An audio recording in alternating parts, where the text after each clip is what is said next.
With a pickle mind, we kick the nipple beer. Steady as a goat, we're flying over trout. Ghetto down the highway at the speed of light. All I wanna feel now is the wind in my eyes. Sack of monkeys in my pocket. My sister's ready to go. Hear the engines roll now. Idiot control now. Hideous control now. Nitty on the road now. Mini in control. Wheels on fire. Burning rubber tires. Hello and welcome to the MSTieCast. I'm your host Toby Mobius, here with my cohort Joshua McLeod. Hi. And joining us tonight for this discussion episode is Josh Hadley from Radiodrome. So Joshua McLeod, can there be only one since there's now two Joshes on this one? I guess there can be only one. Connor McLeod. Yet there can be multiple sequels, which makes no sense. And like 3 different TV shows. 2 different TV shows and a cartoon, technically. Getting off the subject of the Highlander, what is tonight's topic, Toby? Tonight's topic is Comedy Central and the Sci-Fi eras. More specifically, how the networks screwed us, the fans, over. Or not me personally, because I wasn't around at the time, but screwed the fan base over and the show. Let's start at not the beginning, but the beginning of the national era, or the cable era, when it was, I believe, was it the Comedy Channel at the time? It was Comedy Channel. It was owned by HBO at the time, home box office. Stu Smiley, he needed programming to fill the 24-hour block that would be the Comedy Channel that was going to premiere in '89. So Smiley knew Joel because I think that Joel had done some stand-up producing for Jerry Seinfeld, and so Joel had pitched the KTMA version of Mystery Science Theater 3000 to Smiley, and Smiley was just desperate enough for programming that he said, fine, we'll make your show. Does anybody here know what early Comedy Central was like? Yeah, I remember I never had the channel that Comedy Central merged with, but we had Comedy Central. It was painful. Mm-hmm. It was painfully edited sitcoms and stand-up that was sanitized. I mean, you don't show Bobcat Goldthwait and George Carlin on a channel where you can't swear, and that's what it was. Well, they wanted Comedy Central to be the MTV of the comedy version of MTV. So what they did was they bought Lenny Bruce's old stuff. They bought a bunch of these weird short films. They bought a bunch of old sitcoms. I think they may have even bought, I think it was either them or Ha that had CPO Sharkey. But they bought all this stuff, and their idea was, well, we're going to have hosts. We're going to have Rachel Sweet host it, kind of like Martha Quinn on MTV and kind of like the VJs at the time, which now is antiquated. A lot of young fans are probably going, what's a VJ? But the idea was Comedy Central was going to be MTV, but for comedy, and Mystery Science Theater fit that mold really well because it was a show that had a comedic concept with hosts rapping around the show. One thing that Comedy Central wanted them to do is they started saying, look, can you do things other than movies? They didn't quite understand that the show was let's make fun of bad movies. They wanted them to do things like they wanted them to watch old sitcoms at the time. I know that there was a lot of talk about just kind of making them wraparounds, but the good thing was Best Brains owned the copyright, so they could say no. Now, in normal circumstances, they would have had to have appeased to what the network wanted. They got lucky in that case and were able to keep the show the way they saw it. I read something that the one thing that Comedy Central did not like about the show, I mean, other than what you said, I mean, what they actually hated about the show was the fact that it took 2 hours, that it had to be a 2-hour block. I remember reading something. They said it was a problem because this is 2 hours that if nobody's watching, that's 2 hours of lost advertising right there. Quite the opposite, actually. They needed to fill as much time as possible, but I think that you're right, that they wanted the option. That's why early on we had the Commando Cody shorts, because they wanted the option of, we'll just throw in a 30-minute thing just in case. And I can't stand that kind of option. Not really off topic, but either you guys remember Freddy's Nightmares, the Nightmare on Elm Street TV series from 88 to 90? I never saw it, but I know what you're talking about. I only saw it in syndication, so... Well, if every single episode after the pilot was basically a half-hour episode and a half-hour episode that were tangentially related, because they wanted, in foreign countries, half-hour shows sold better than hour shows, so they could cut the episodes in half, double the order, and get the same quality out of it. So Freddy's Nightmares was kind of like that, where it was two only tangentially related stories in a single hour. So it felt episodic, kind of like what Josh was saying, that they wanted the option to be able to just show Mystery Science Theater in a half hour if they chose to. Exactly, and we're going to get to more on that later, actually, because they did try that. Another thing that Comedy Central wanted them to do is they wanted them to come to New York to film the show, which, I don't know, maybe that wasn't as big a deal, but they didn't want to do it because they didn't want to leave their roots. And I know Joel really hated the idea of moving out of Minnesota because he had been to California and he really just hated it. Does anybody know when the actual time slot when Mystery Science Theater first came on? If I'm not mistaken, I believe it was Saturday mornings around that era, which is Yes. why Joel in the early days would be wearing the robe and have the coffee and, do that whole shtick. Well, that was because Comedy Central didn't understand. They thought the show was a Saturday matinee, which it was more a parody of Saturday matinee. I actually think the show works better, personally, late at night. I Yeah. think it works better more, midnight till 2 a.m. kind of thing. Yeah, I would agree with that, or like 10 to 2 to midnight. Because God, I don't want to stay up till 2 in the morning. But then you also had, it didn't feel right to people who didn't understand it. It kind of goes all the way back to the KTMA ones. Remember, like the second or third episode, they got those answering machine messages of the people complaining about, oh man, I was really getting into the movie, but these dumb kids just won't shut up. Yep. A lot of people did that on the Comedy Central one, because it was the first time people encountered it. They didn't get it. They didn't get the concept that this is what the show is. It's not about watching the movie. It's about watching us watch the movie. Yes, exactly. And I think a lot of the problem is a lot of the early riffs were kind of dry. People are going to disagree with me everywhere. So they were just kind of talking over the movie. And yes, they would crack jokes, but a lot of times it would just kind of be observation, like, oh, that guy is climbing the mountain right now. Especially with the early KTMAs. So that, I think, was one of the factors in people not understanding the show. Is just sort of the riff rate hadn't really been worked out at that point. And I think that also goes to, it depends on what your first encounter was. If you got one of the really good riff episodes for your first, to pop your cherry, as it was. Like the very first MST3K I ever saw was Pod People, one of their best riffed episodes. So I got into it right away. And then some people get episodes like Castle of Fu Manchu and their life is ruined forever. My first episode was Manos, but it's odd because it's a great episode. It's a landmark episode of the series, but it's one I can't watch too often because the movie is just so dull. Well, I love Pain, so I enjoyed Manos.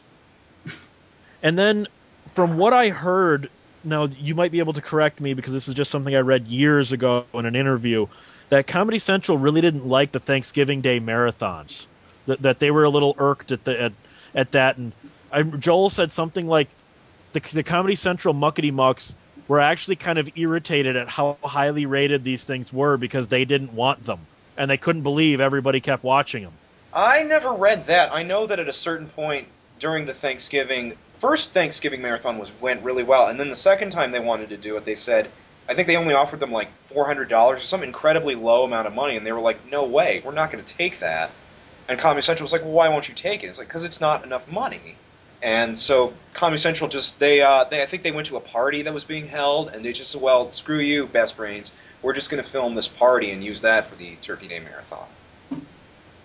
Well, and then I also remember, did Comedy Central also do the Mystery Science Theater Hour, or was that just for a syndication? Both.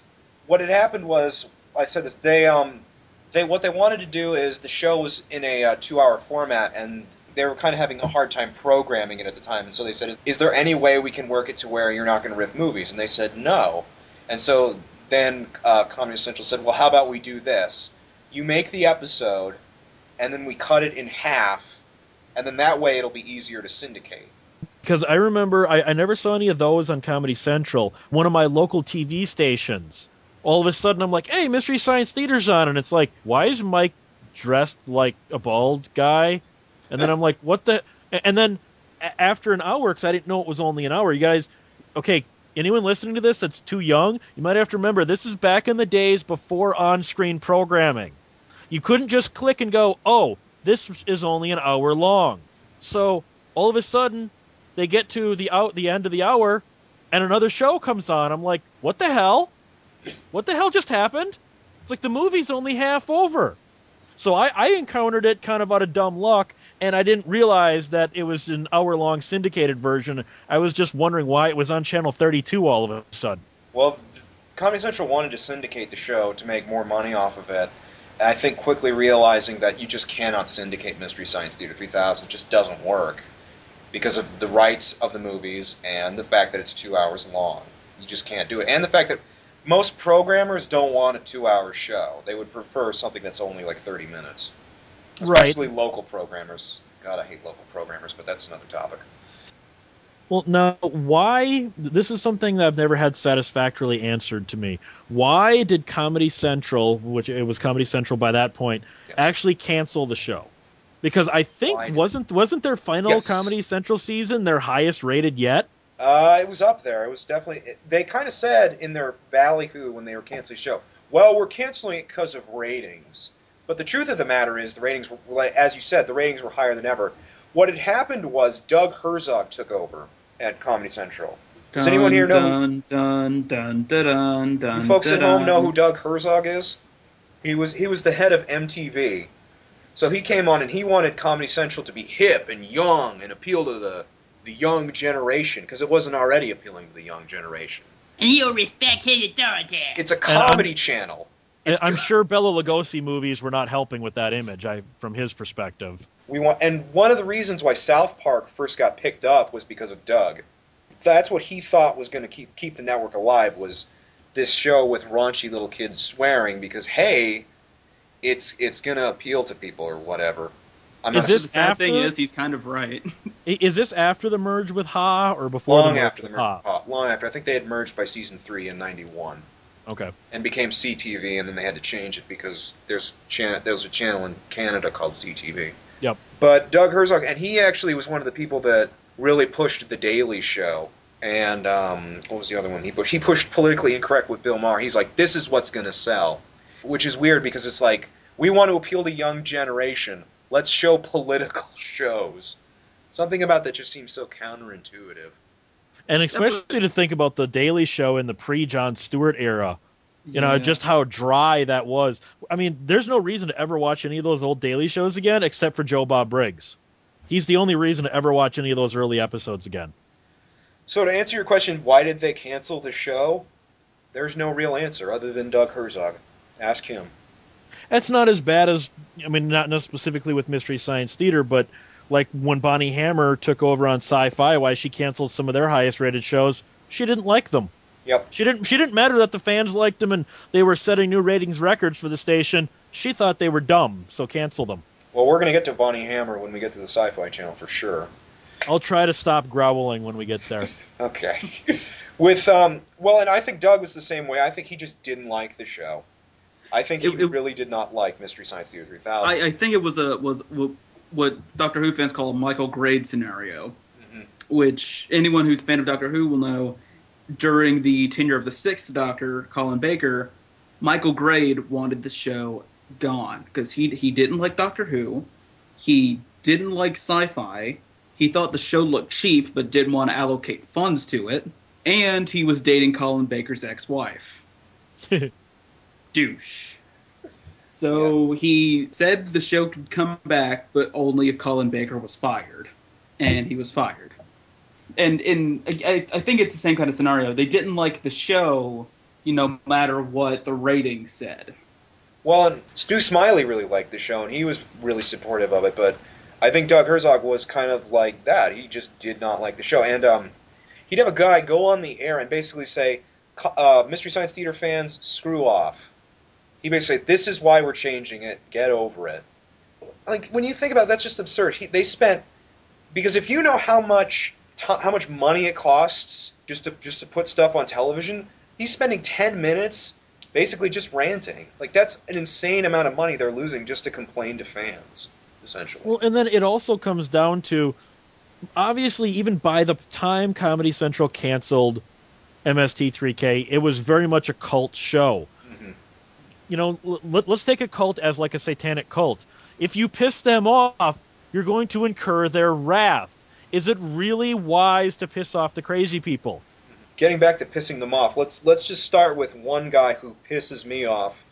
A lot of people kind of like him, but at the time he pissed off a lot of Misties, and his name is Penn Jillette. Does anyone know what Penn Jillette's affiliation with Comedy Central was? I'm asking this because I don't want to just explain everything. He was the voice of the network. He did all the promos, all the talkovers.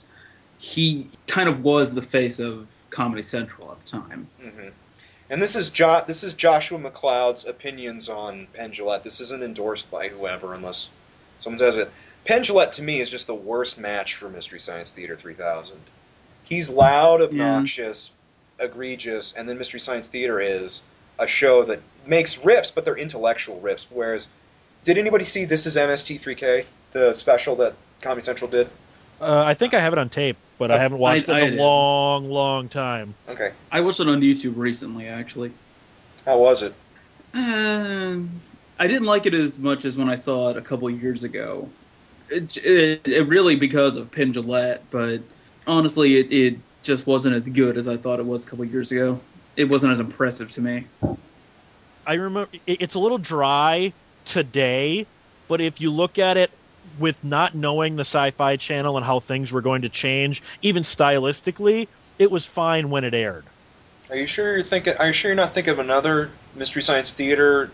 I might, like I said, I haven't watched it in years, so I might be.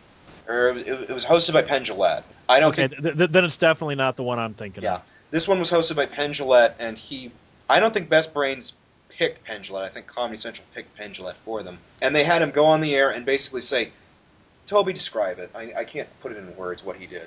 Well, first it was him in a suit in an art gallery discussing why MST3K was so beloved and in a very intellectual, nice, what do you call that? Prim way. So he was basically trying to parody Rod Serling's intros from Night Gallery. Well, wait for it. A little Yes.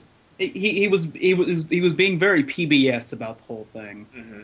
And then all of a sudden, there was a silhouette at the bottom of the screen with Penn Jillette riffing himself, slouching in a chair. I believe he was eating popcorn, basically making the dumbest, off-the-cuff riffs you could think of. It clearly wasn't written beforehand. They just told him, you sit in that chair, and you make riffs, and then we'll put it over yourself. Kind of like. And I bet you anything, he probably didn't even see what he was supposed to be watching. They were kind of like, I would describe them as heckling riffs, like a heckler heckling a comedian. Okay. It was very much, boo, you suck. Mm-hmm. This was their idea of how they were going to sell the show to people that weren't already fans of it. Yeah, probably miscalculated. Yes. And it's an even greater juxtaposition when they actually show riffs from episodes like Teenagers from Outer Space and how intelligent they are. It's a Pac-Man. It's a sun hat. It's the top of a silo. And then you cut to Penn, and he's like, you suck. But Penn Jillette had already annoyed a lot of the fans before that special had aired, if you remember, because he was doing the promos. This was around the time, Hadley, you probably know better than I do, where they would have the voices over the credits. You mean for the next program? Yeah. Yeah, where it'd be like, and coming up next is All in the Family or whatever it was, yeah. Well, they did that but it was Penn Jillette doing the next time. And so they would have Penn Jillette over the end credits of the show saying, stay tuned for whatever was coming up next. If you're familiar with episodes like Daddy-O or It Conquered the World, they have an ongoing sketch over the credits. And so then they would just lazily slap Penn Jillette's narration over the credits. So the sketch would be interrupted by Penn Jillette's narration. Well, so fans complained. They said, can you stop doing that? And Comedy Central and Penn Jillette had the gall to make Penn Jillette go on at the end of the credits and basically read this diatribe that said something. It was basically like, we need to do this. We need to read stuff over the credits. If we don't do this, we can't get your Fugitive Alien 3 and he just listed off his titles, and basically it was just a big middle finger to all the fans that had called in to make a legitimate complaint. Yeah, okay. Do you guys remember the Trio Network? No. No. They don't exist anymore. Well, they were around in the early 2000s, and they got their big thing was stuff no one's ever seen before. Like one of their big things was unaired TV pilots that no one's ever seen, or unreleased movies. So they did this thing called Brilliant But Canceled, where they would take about 9 different shows that were all canceled at like episode 5, but had 9 shot episodes, and they would air the whole series, including like the 4 or 5 episodes you've never seen before. So what did they do? The entire bottom third of the screen was covered with a huge rainbow logo that just kept flashing, Brilliant But Canceled, Brilliant But Canceled, Brilliant But... I mean, it even covered up the entire guest star list and like the director and whatnot. I wrote them to complain. I wanted to record this because this episode's never aired before. They wrote me back, our shows are meant to be watched, not recorded. That's why we cover it up like that, so that they won't have resale value on a bootleg circuit. All You I can say clearly to underestimate people. all I can say to that, and you're gonna have to beat me, go yourself. It's funny you don't exist anymore, huh, Trio? I love it when networks get screwed by their own stupidity. I in a way, I was a little refreshed at their honesty. Yeah. Our shows are meant to be watched, not recorded. This is to stop bootleggers. Because you got to remember, this is right when recordable DVDs started coming out. So they knew people were going to be recording them onto DVD and selling them at comic conventions. And they had this idiotic notion that they'd somehow put a stop to that by making it so they're unwatchable to the people who just want to watch them. So See, again, network they logic. severely underestimate their fans. defeating the purpose, basically. Yeah. And like I said, it's funny that the channel only lasted 3 years. But yeah, Trio was a good idea. And so I really liked them, their philosophy, but it was run by monkeys. The over-the-counter culture. Speaking of being Exactly.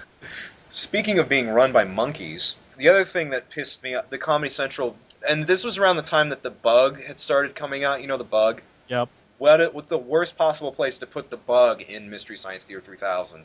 Over the silhouettes. Over Crow. So you couldn't see Crow during some of the episodes. At least Sci-Fi fixed that Yes. by sliding the bug to the other side of the screen.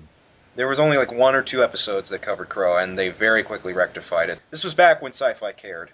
Sci-Fi was a really good network at the beginning. Sci-Fi really did care at the beginning. It wasn't until I warned you before the show, you're gonna have to bleep me, that Cascading Thunder Bonnie Hammer took over.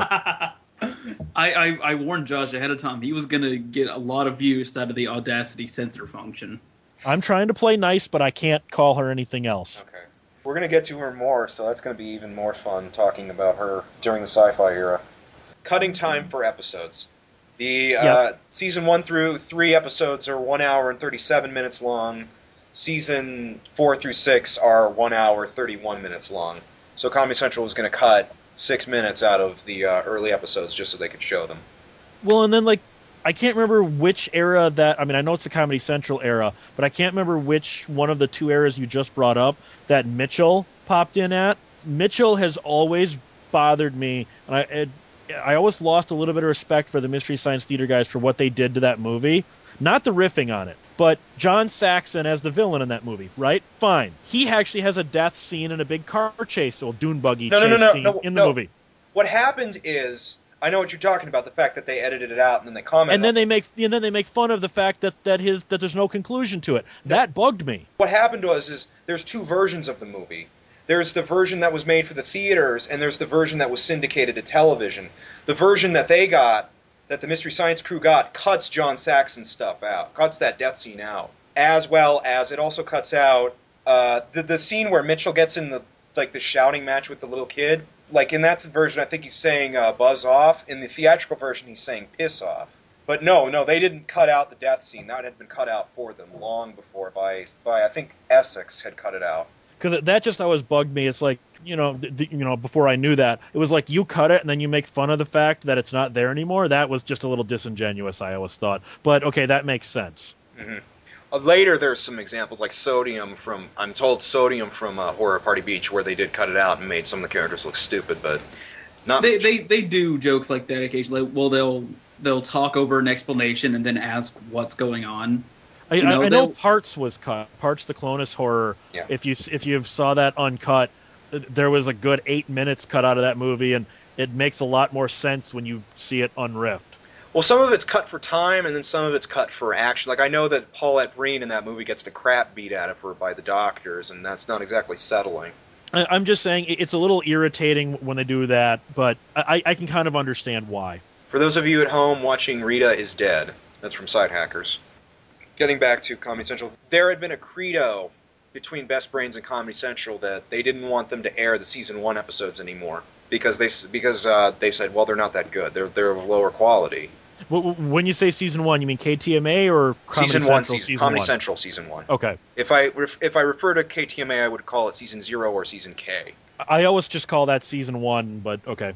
That's just a difference in labeling. Season 1, first Comedy Central season. Best Brains didn't want to air it, and Comedy Central said, well, we're going to air it anyway. And Okay. Best Brains said, no, we don't want you to do that. And they said, well, we're going to do it. This was around the time where, this was around season 6 when Comedy Central really started to try to kill the show. Well, and then I heard that Comedy Central wanted them to do more comedy movies, like old, her name for Friday or whatever it is, more comedy style movies for them to riff over instead of the kind of sci-fi horror movies that they were doing at the time. I read something about that. They're like, we're a comedy channel. Why not show comedy movies? Again, not getting the whole fact that the comedy comes from them, not the movie that they're showing.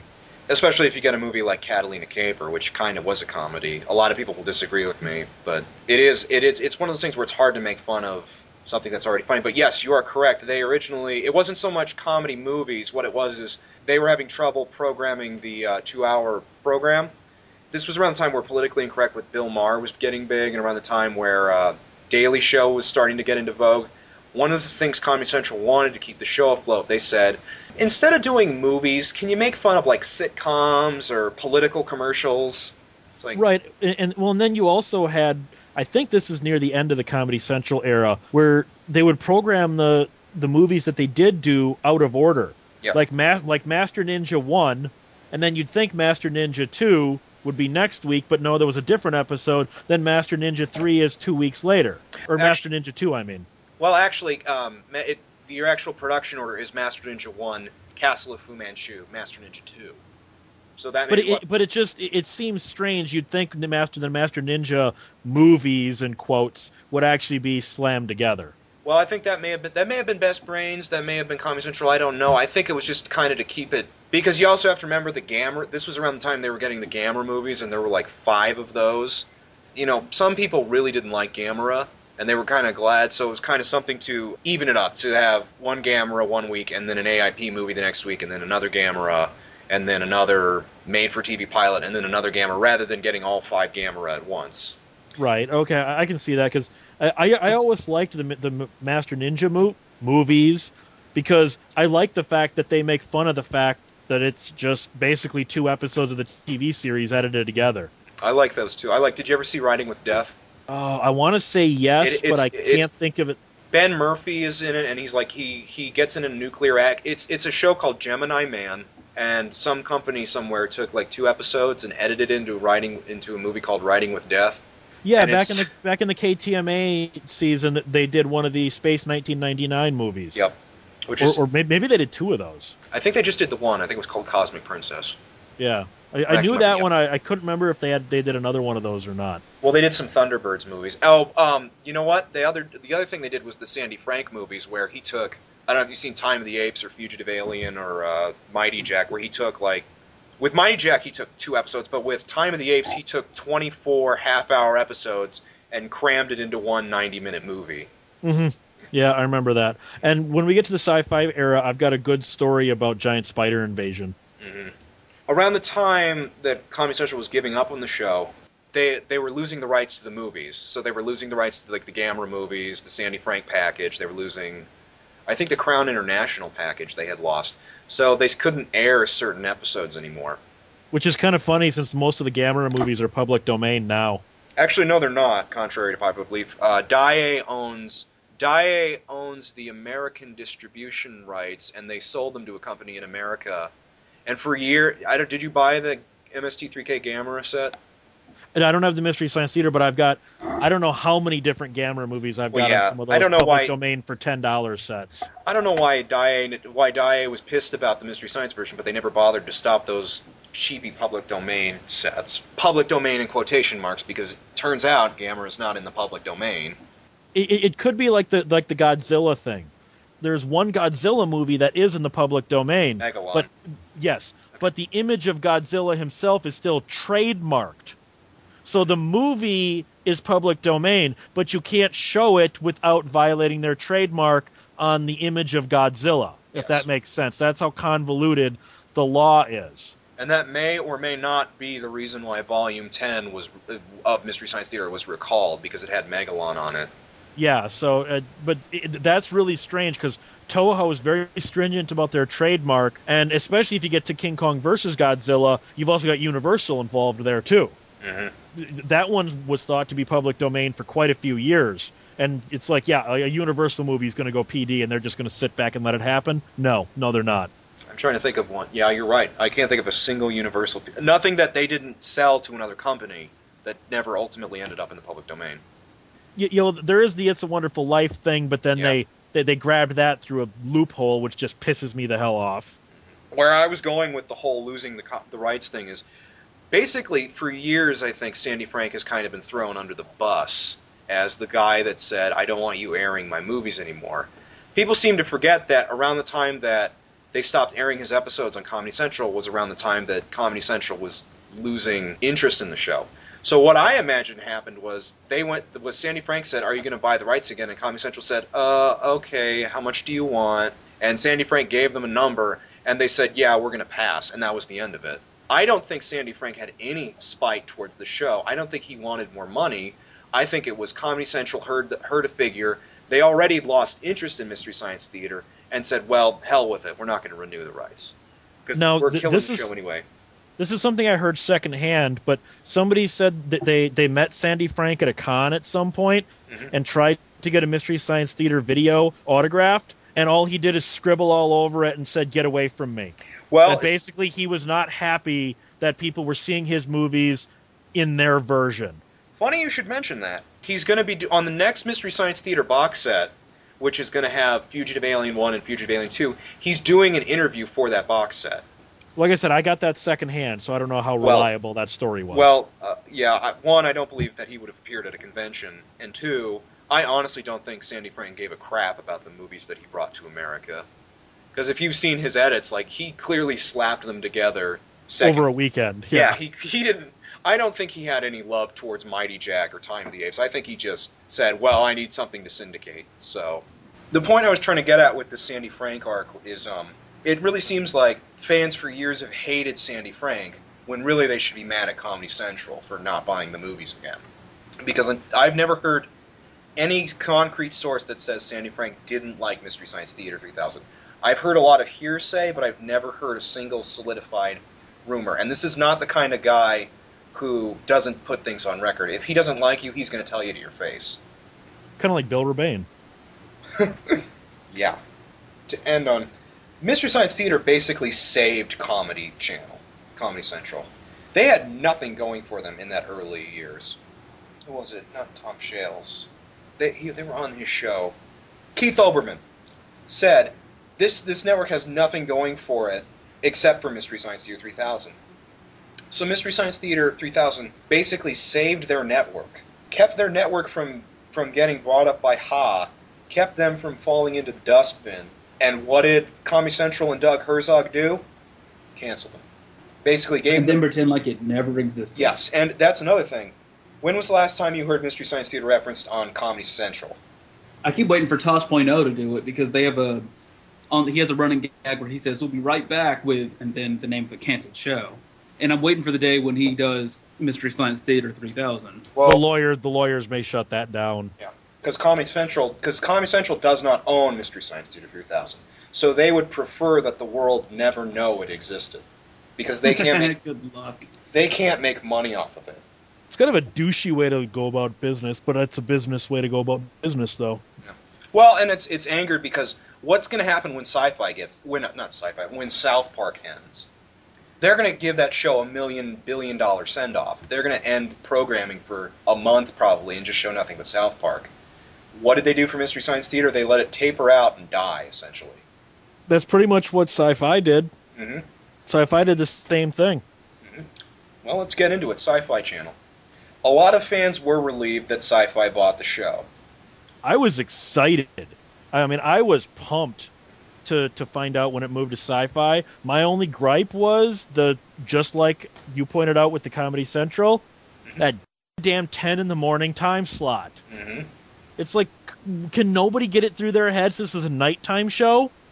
Well, and I think they had trouble, again, I think it was programming.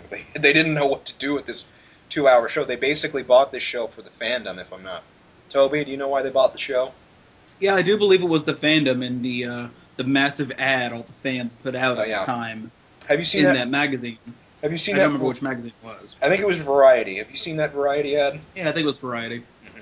I think I saw a reprint of it. I think like Cinescape or something. During all the hoopla when they were pumping it up, they had like a small version of it. But I never saw the original ad. There's Tom Knoll from Tom's Temple. He was one of the people that contributed to the ad, and he has a scan of it on his website. A lot of the research for this site came from Tom. So Tom, thank you. If you ever decide to be on this show, we'd be most honored.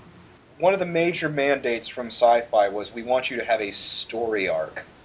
Well, and then one of the other ones, I remember reading an interview, I think in Sci-Fi Channel magazine, actually, back when it actually dealt with what was coming up on the channel. I read an interview with Mike Nelson where he said one of the other things was Sci-Fi would not give them the Universal library, because Universal owns Sci-Fi, for those that don't know. They thought when they came to Sci-Fi, we've got this huge library, and they've got the Star Trek movies and Star Wars and all this, and Sci-Fi Channel said, no, you get these movies, the ones we don't want to program normally. And I know they were immensely disappointed with that. They thought they were going to have access to Universal's entire library, not Universal's cast-offs. Well, I'll give them credit. A lot of those early movies are movies they never would have gotten on Comedy Central. And I like some of them. I know you like stuff like Revenge of the Creature. I know you like Revenge of the Creature, and I like some of those early ones. But after a while, it did get kind of old hat. Kind of with going back to my Gamera theory, it would have been nice to break it up a little bit. It would have been nice to have a Universal film and then something else and then a Universal film rather than just 9 AIP send-offs, basically.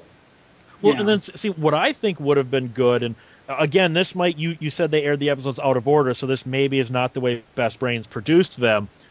It got a little tiresome when 5 weeks in a row would be a black and white movie, then a color movie, and then 4 more black and white movies. I think they should have gone black and white, color, just to kind of mix it up. The first 9 color, black and white. The first 9 Sci-Fi episodes are black and white. Right, which I think is what when we expected, because I remember when this was new, early days of the internet and whatnot, when they came on there, we were all expecting. I mean, there's not like a snobbery towards the black and whites, but that's more or less what you had throughout a good chunk of the Comedy Central era.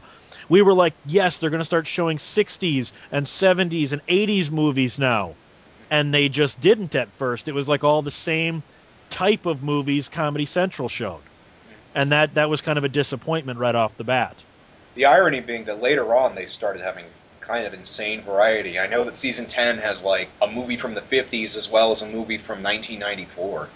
Right, and in a weird way, the 90s movies that they showed fit more in with what the Sci-Fi Channel's doing today on Saturday nights anyway. Are you referring to like kind of the Dinos Super Gator movies or... Right, I don't know what they're airing on Sci-Fi. Like Asylum movies. Movies like Werewolf, Werewolf, if you watch the... Werewolf. Yeah. Like that fits more into the style of where they are now, yet they fought movies like that. I just found that always really ironic. Mm-hmm. And now they're making... management changes and paradigm shifts, Yes. I don't remember his name. I don't think anybody here remembers his name. The guy who bought Mystery Science Theater 3000 for Sci-Fi loved it. He wanted it to succeed. Yes, he put the story arc mandate. Yes, he aired shows out of order. But setting that aside, he wanted the show to succeed. Cut to the middle of season 9, beginning of season 10. Bonnie Hammer Josh? Dun dun dun dun dun dun. She doesn't even dun. deserve a theme song. No, Oh, yeah, we're going to cut that out, Toby. No theme song. she doesn't get a theme song.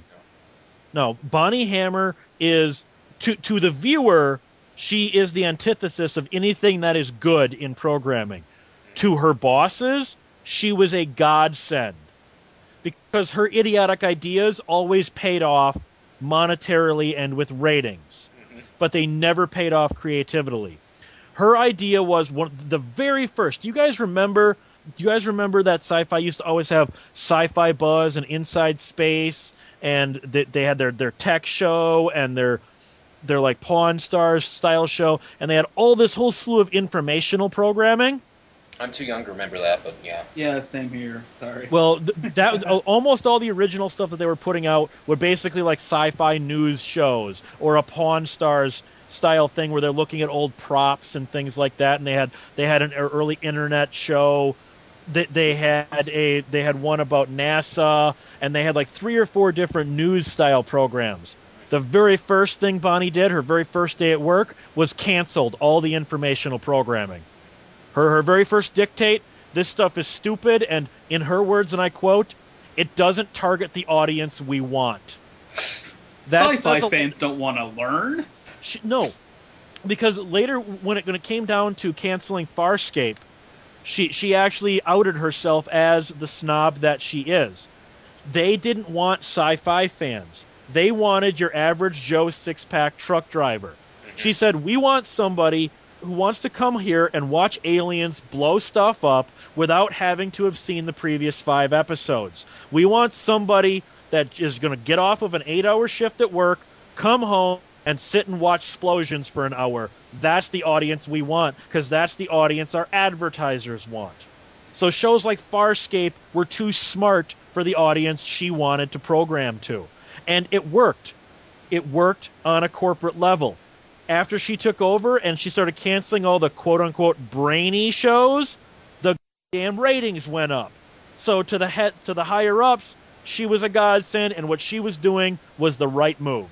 That's one reason she gets me so damn pissed, is that from a non-creative standpoint, she was right. That is what the idiots want. The idiots want a sci-fi A-team. They did not want Farscape. They did not want Stargate. They wanted to be Spike TV so bad it hurt. Which is this is pre-Spike TV yeah, it even was. too. Now G4 wanted to be Spike TV wanted to be Sci-Fi, Sci-Fi wanted to be, I don't know, I can't think of a crap. Sci-Fi really, really wanted to be USA with more reality shows. There you go. It wanted to be USA.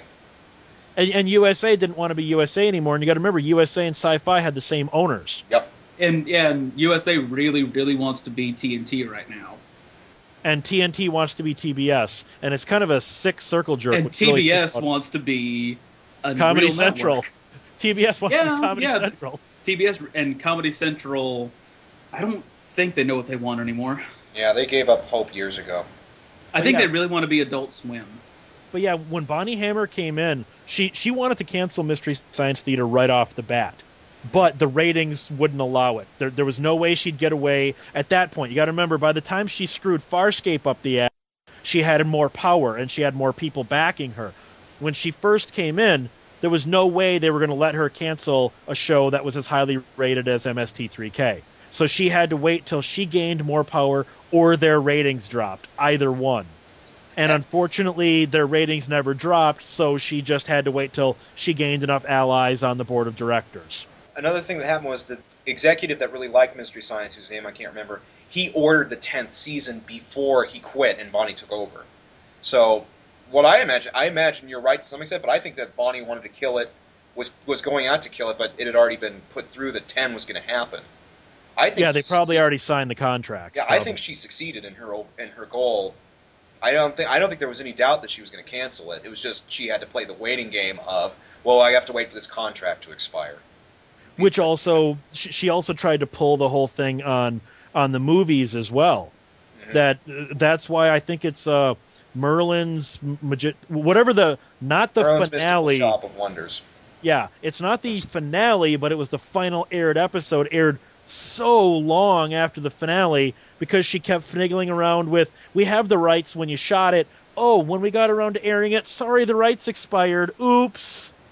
I think Mike never said this, but Mike Nelson, you could see it when he was talking about Sci-Fi, that this is speculation on my part.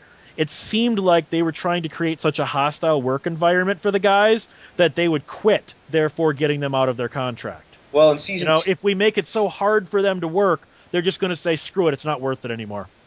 Well, in season 10, Sci-Fi put a mandate, and they said they gave them, like, most shows have an executive producer who works for the network, who comes by and says, okay, you need to do this, this, this. Mystery Science Theater never had that until season 10. So basically they got this kind of fanboy turned producer who wanted to, I think Mike Nelson said it best, wanted to play with his toy. And so he tried to make them have a story arc, which a failed concept from season 8. So that's why you got the Institute of Mad Science thing. Again, Merlin's Mystical Shop aired out of order, story completely thrown off. And then they just gave up on it anyway. Well, they gave up on it because they're like, well, we're not going to get renewed anyway, so who cares? That's the point, right? In all honesty, with how badly they wanted to cancel that show, I'm surprised they got a proper finale. I really am. Yeah. I'm really surprised at that. And a quick side note about the finale. Okay, all the guys being from Wisconsin, it was funny that they crashed in Milwaukee, remember? Mm-hmm. The channel that they're watching The Crawling Eye on at the end when they're eating the rice in their little cramped basement apartment is WTMJ.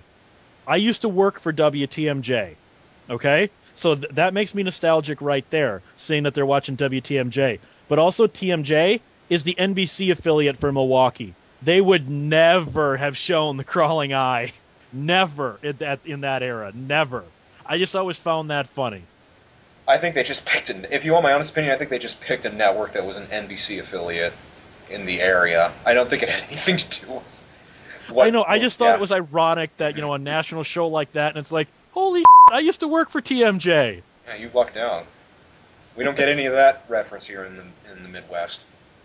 Well, that's why I also love the Giant Spider Invasion movie so much. The riffing, the non-stop Wisconsin references are all stuff that are right around me because that movie was shot like 100 miles from me. So I loved all the Packers references and all the references to the water slides, and it was just so full of Wisconsin references. You could tell that their roots, they were having a great time with that.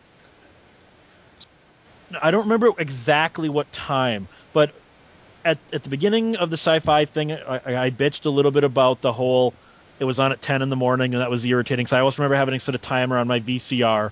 And yes, for you little kiddies out there, TiVo didn't exist yet. So I set a timer on my VCR to catch the show because there was no way I was getting up at 10 in the morning. And then they started showing a replay at like 10 at night. And I was like, damn it! It's like, At a certain point, though, they stopped showing those 10 at night. Right, that was because, that... yeah, but at the time, again, I think it was just a bad time slot. Putting it on in the morning, especially when they hyped it so much.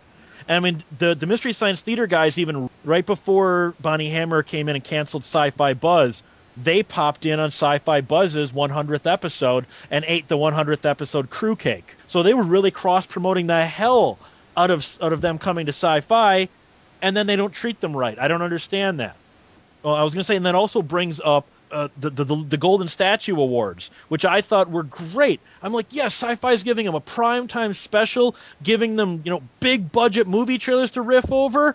So you think at first they're getting treated right, but it's just kind of like that new girlfriend. You're just feeling her out at that point, Oh, we also neglected to mention the restrictions placed on Best Friends at the time with the movie choices. Well, we kind of went They into had that. to be sci-fi. Oh yeah, we didn't talk about that. Well, that I'm willing to forgive that if you are. Yeah, Well, I was all right with that. I was honestly okay with that. I just figured it was worth mentioning because it was one of the things the network put on them that they didn't really want, but they complied with. I just felt it was something to mention for those of you who didn't know about it. Well, But in all honesty, go back through the entire history of the show. What are their best episodes? The ones that are sci-fi movies. some would debate you because some people would put Mitchell as their favorite. Not me. Okay, well, Mitchell would still fall into an exploitation, but to me, all my favorites are the sci-fi or horror flicks. Same with me. So maybe the Coleman Francis films, but that's beside the point. I mean, even the Master Ninjas and Catalina Caper's right on the line. Those still qualify as like pseudo-action exploitation. Catalina Caper might qualify a little bit more as a straight-out comedy, unintentional or not. Lee Van Cleef as a ninja, that's totally fantasy. I would make that argument that was the most unrealistic show ever. But I mean, yeah, in the sci-fi era, I think there were only 2 movies really that weren't either fantasy, sci-fi, or horror, and those were Final Justice and Girl in Gold Boots. Other than that, I think Girl in Gold Boots, Diabolic, maybe. Well, Danger Diabolic and Girl in Gold Boots kind of, if the James Bond movies qualify as sci-fi, then I think those do too. Diabolic, yes. Girl in Gold Boots, I'm not so sure. It still had a feel. Well, I mean, of Agent that. from Harm. Agent from Harm, really definitely. Sci-fi, though. That was really sci-fi in my opinion. Yeah, I'm saying if that was, I would consider Diabolic sci-fi, I guess. Girl in Gold Boots, I wouldn't consider. I would consider it in that exploitation genre you're talking about, but not sci-fi. But in a lot of cases, exploitation and sci-fi and horror, they do kind of all go together. A lot of their fan base is a big crossover fan base. You don't find a lot of people that just go, "Oh, I only watch exploitation movies, but none of that space stuff." You don't see a whole lot of that. I'm hard pressed to think of a drama that they did, other than the Hamlet. Well, even then, I would consider that sci-fi because Hamlet's dad shows up as a ghost. Well, you said drama, so.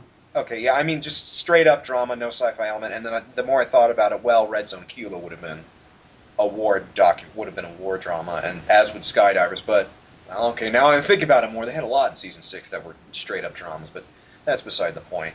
We're talking about sci-fi. You know what I always found kind of funny? They did some really good science fiction movies in the KTMA season. And it would have been interesting, since they remade some of the KTMA episodes at the beginning of Comedy Central, if they could have gotten the rights to Hangar 18 or Phase 4 or something like that, and done those in the sci-fi season. I think that would have been an interesting little callback. Well, and it would have come down to who owned them, because if they had never been offered them, they were never going to do them. So it would come down to who ultimately owned the rights to those movies and whether or not they were willing to give them to Mystery Science or give them to Comedy Central or whatever. And see, I don't know about Hangar 18, but Phase 4 is Universal, so the rights should have been there. And there's a couple Sandy Frank films that they did in KTMA. Not Cosmic Princess, that was the Space 1990. Not even King Dinosaur, Joshua, you're an idiot. Legend of the Dinosaur and Humanoid Woman that they did in KTMA that they didn't do in the Comedy Central era. And I'm like, why didn't they do those movies? Because Sandy Frank would have owned them. And they were never going to get the Thunderbirds movies that they did. That was totally off the table. And then after the show got canceled, you had the reruns were so sporadic. I mean, they were there every week, but they'd sometimes show the same movie 3 weeks in a row because the rights were running out. Because for whatever reason, the Sci-Fi Channel, when they got the rights, again, I don't understand how this works since most of the movies were Universal owned anyway, and it's a Universal owned station. I'm not sure how you have to negotiate rights with yourself. It might have been something like they wanted to sell a certain movie into syndication or to TNT, and so you can't have it on Sci-Fi if we're selling it to TNT as well. So you started to see all these episodes just vanish from the reruns. Yep. Until there was only the same 3 episodes rotating back and forth, and it's like, all right, this is boring. No one's watching this again. Then she finally said, now we're not even showing the reruns anymore. This is gone from our channel. The infamous Sci-Fi 12, the 12 episodes that were repeated over and over and over again. Right. Now, you guys are going to have to correct me on the era of this, because I never saw any of these first run. When they were doing like their PlayStation Underground stuff. Yeah, that would have been 98, I think. Would that have been the Sci-Fi era still? Yes. Or right after? It was during Sci-Fi. Okay. No, it was still during. So I wonder if the Sci-Fi Channel was helping them with that, or if they were just kind of, whatever, do whatever you want. I think I wouldn't be surprised if it were the latter. I think Sony was the one that approached them and said, hey, we want to do this. And they said, here's the phone number of Best Brains, do whatever you want. The other thing being Best Brains owns the copyright to the show, so I think they're allowed to do it to some extent. I don't know. Possibly. I don't know how the legality of it worked. But going back to certain episodes not being aired, the episode Gorgo aired twice, both on the same day. And to this day, nobody knows why it only aired once. Most likely because Sci-Fi botched the clearing of the movie. Probably, yeah. I'm sure that was a lawyer problem. The other one was Bloodwaters of Dr. Z, because that one, like, their argument, well, it's not, because it's Zat is the original movie, but it's retitled Bloodwaters of Dr. Z, and I think they made the point, well, this is Bloodwaters of Dr. Z, not Zat. That means it's in the public domain. See, in some cases, that is true, such as Phenomena/Creepers. The Phenomena, the 1985 Dario Argento flick starring Jennifer Connelly and Donald Pleasance, Phenomena is not public domain. That's absolutely owned. But then when the American distributor brought it over here, they cut 20 minutes out of the film, retitled it Creepers, and never recopywrote it. And once you alter the film, you have to recopyright it. So them cutting all the 20 minutes out, they had to recopyright it under the new title. They forgot to do it. So the Creepers version is public domain. The Phenomena version is not. I don't know what the deal with Blood... The only difference is the title. That is the only difference between the two.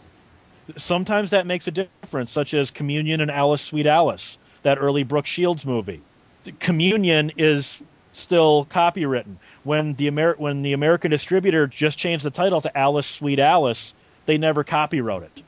And then so the Alice, Sweet Alice version's public domain, and it's been for decades now.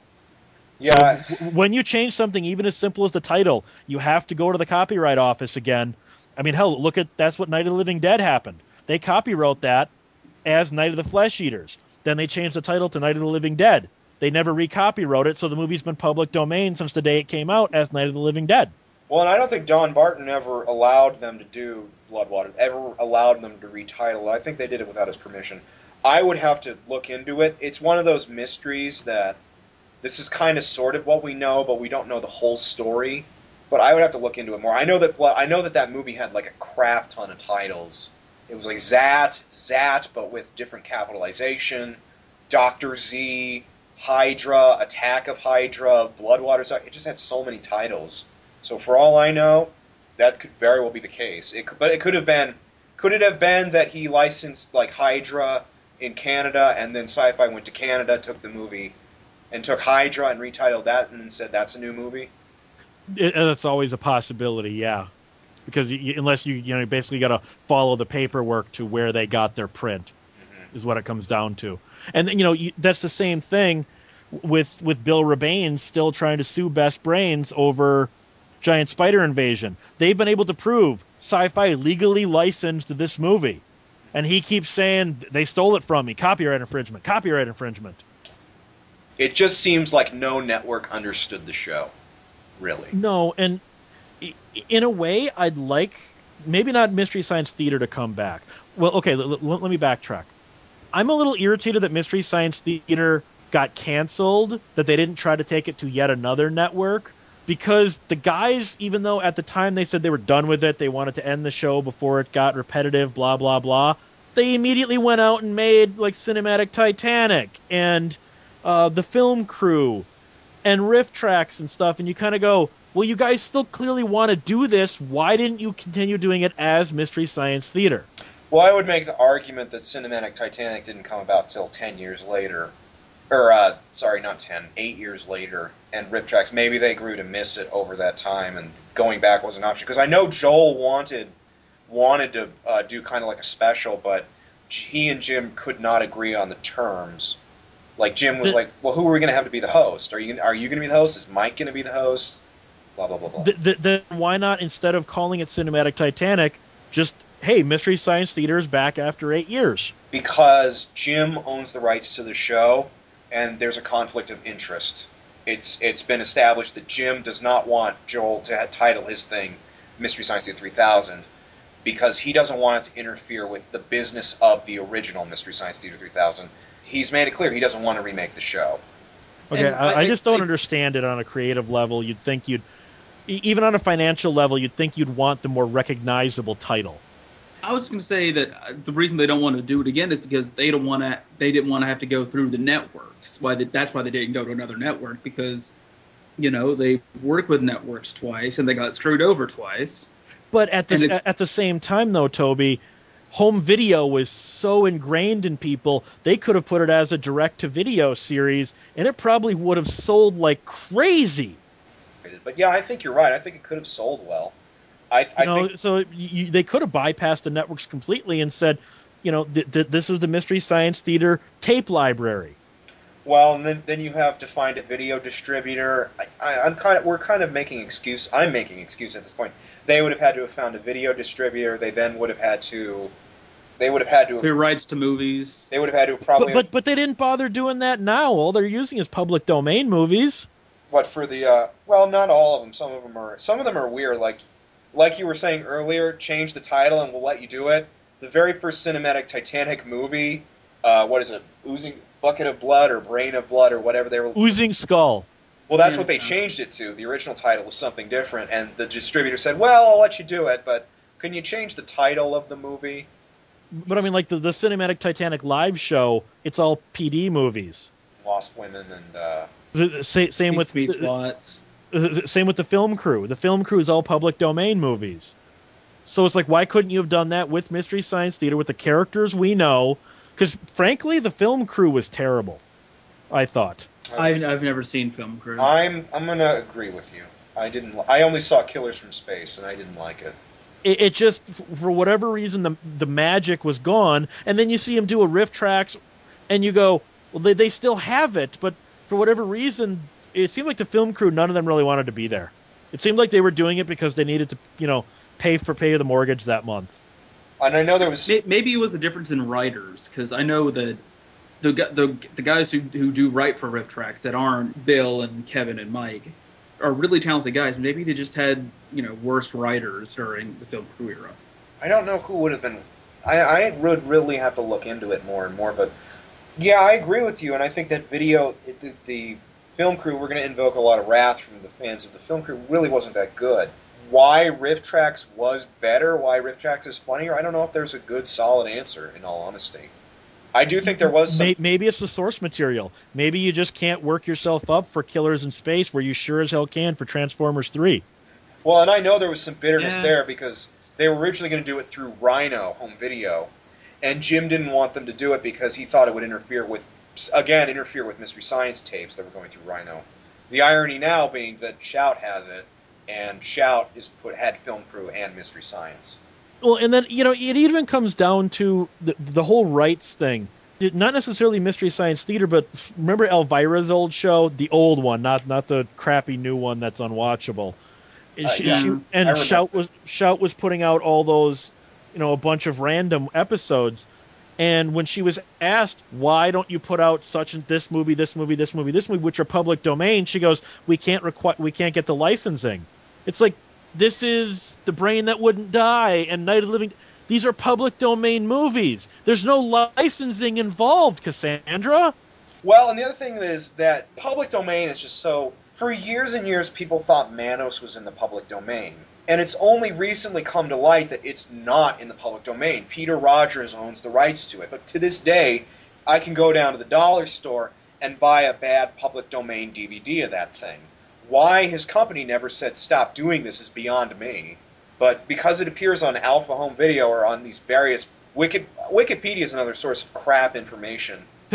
You listen to last week's Radiodrome. Trust me. We rant about Wikipedia. But so I'm just saying, I would have preferred more Mystery Science Theater 3000 and less Film Crew Cinematic Titanic. I would have just preferred MST3K again. I think that Jim didn't want to do it. I think Jim really feared that it would interfere with the original show. Well, and what's really ironic now?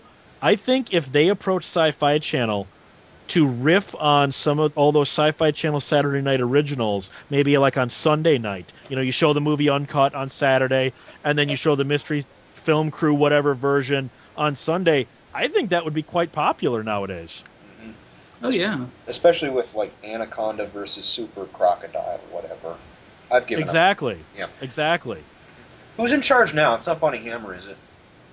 She's like one of the big executives. She doesn't run any of the day-to-day. You know, basically, she had such success with screwing Sci-Fi Channel and flushing their core audience down the toilet that they moved her to a higher level for one of two reasons. Either they really thought she did a good job, or we're going to put her in a position where she can do as little damage as possible. We're basically going to promote her out of harm's way. I don't think it was the latter, because then they would have had to admit that her ideas weren't very good. But like I said, her ideas were great on a corporate level because she brought viewership way up. But she pissed away all the original fans that stuck with the channel those first 7 years. The ones who stuck with the channel through all the hard times, she pissed all over us because it's kind of like with the DC Comics relaunch. DC Comics wasn't satisfied with the audience they had. They want the audience they didn't have. And then they pissed them off too. Exactly. Good job. DC Comics. Bad at math. But it's the same kind of thing. So should we say an in conclusion? An in conclusion is Bonnie Hammer sucks, Comedy Central sucks, and basically every channel that Mystery Science Theater went to screwed them. But they did it in kind of a date rapey sort of way. So they didn't realize they were getting screwed till it was too late. I mean, I give them credit. I give Comedy Central and Sci-Fi credit for bringing the show. What angers me is that they just didn't understand the show, and they tried to make it something it wasn't. And I absolutely agree. Yeah. Or they wanted it to be hip and young and the new generation, and it's not. The young and new generation likes it, but you don't have to be MTV to be the young, hip crowd. No, you have to be something different. Yeah. And something I would like to say before we go out is, with the film crew and all that stuff out there, I'm sick of any time someone online tries to do a riff over a movie, everyone goes, "Oh God, you're just such an MST3K ripoff." Just riffing over the movie, that's not ripping them off, guys. That's just trying to follow in their footsteps. Now, if they started with two different robots and an astronaut that's launched into space, all right, there you're getting into ripoff territory. Just three guys sitting around making fun of a bad movie, that's not a Mystery Science ripoff, and I am so damn sick of seeing that place. That's been happening since television was invented. I mean, let's be honest. But I'm just so sick of every time you see one of these on YouTube or something, someone tries this, that everyone go, "Oh God, you're such a Mystery Science Theater ripoff. You owe them money. You're stealing from them." It's like, go screw yourselves. A lot of them aren't. My problem being a lot of them aren't very good. No, I agree with that, but I'm just saying they're not a ripoff. Stealing. They're just not good. Very true.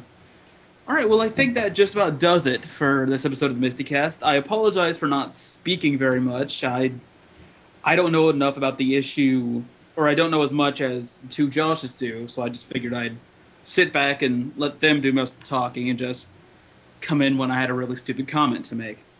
Does that make us like the two Jakes from the Chinatown sequel? No, we're Roland Tavener from Southland Tales.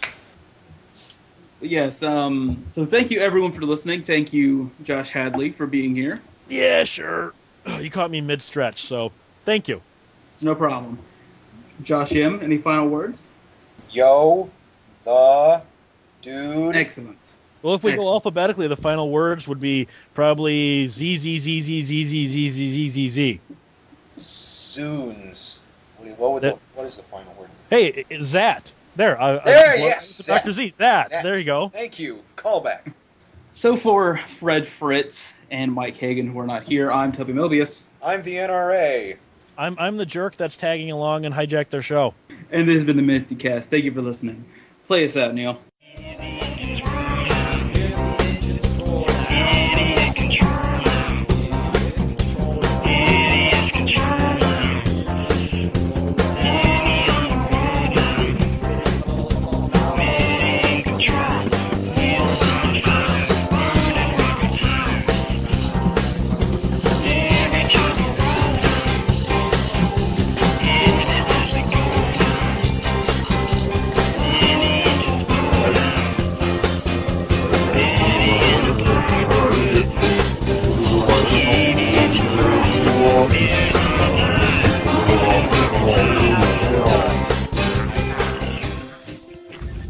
It stinks.